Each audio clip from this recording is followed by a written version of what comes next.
एक बात मैं आप सबसे बताना चाहूँगा कि हमारे देश के प्रधानमंत्री आदरणीय नरेंद्र मोदी जी ने कल सवेरे हमारा एनडीए के सभी सांसदों के साथ उन्होंने चर्चा की और उन्होंने साफ कहा कि किसी भी प्रकार का पेपर लीक कहीं भी हुआ है उन सबको दंडित किया जाएगा और भविष्य में पेपर लीक किसी भी प्रकार का बर्दाश्त नहीं होगा। दूसरी बात उन्होंने कही कि जो पेपर लीक के नाम पर जो छद्म आंदोलन किया जा रहा है वो वास्तव में आप भी जानते हैं, आपने भी टीवी पर देखा होगा कि उसमें एक भी छात्र नहीं था। जो घायल हुए उनको अस्पताल में भर्ती कराया। बगदड़ में जो घायल हुए उनकी पूरी जन्म पत्री ली गई, उसमें एक भी विद्यार्थी नहीं था।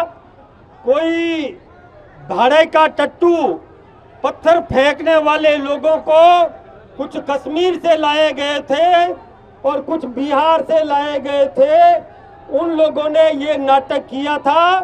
ये आप सब जानते हैं, आपने टीवी पर भी देखा होगा कि इतने घटिया किस्म के लोग, बहनों चुप हो जाओ, इतने घटिया किस्म के लोग थे।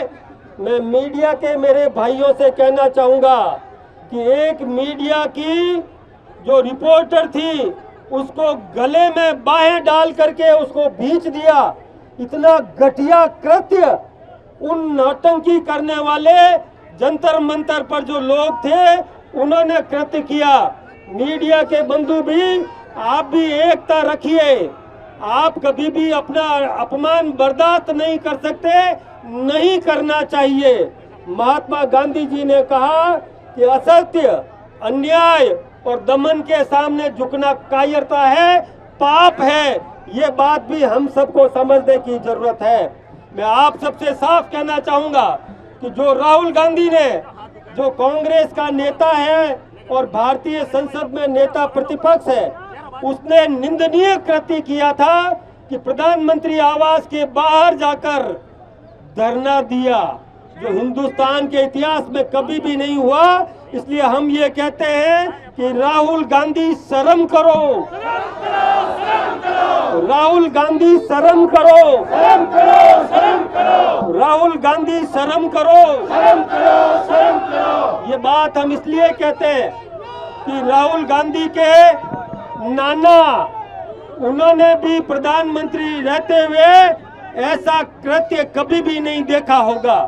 उनकी दादी भी रही, उन्होंने भी नहीं देखा होगा कि हिंदुस्तान के इतिहास में नेता प्रतिपक्ष जिसको कैबिनेट का दर्जा होता है वो इतना घटिया स्तर पर उतर जाए। ये हम इसकी निंदा करते हैं, उसकी भर्त्सना करते हैं। ऐसा जो 56 वर्ष का लेकिन अभी बचकाना हरकत करता है, बालक की तरह ऐसा व्यवहार करता है जो कतई बर्दाश्त नहीं किया जा सकता।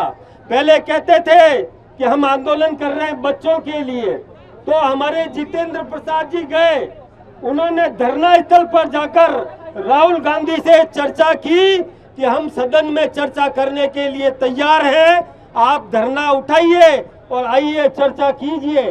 वो उसने कहा कि हाँ, लेकिन जब ये तय हो गया, सरकार ने कह दिया कि हम चर्चा के लिए, सदन में चर्चा के लिए तैयार हैं, तो राहुल गांधी मुकर गया, सीधा कहने लगा कि धर्मेंद्र प्रधान का इस्तीफा चाहिए।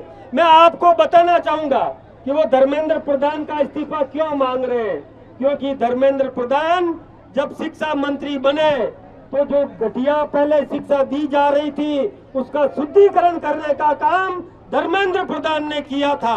यही नहीं, हमारे हिंदुस्तान के मान बिंदुओं का सम्मान, हमारे हिंदुस्तान के, इस देश के मान बिंदुओं का सम्मान करने का, पाठ पढ़ाने का निर्णय आदरणीय धर्मेंद्र प्रधान ने किया था।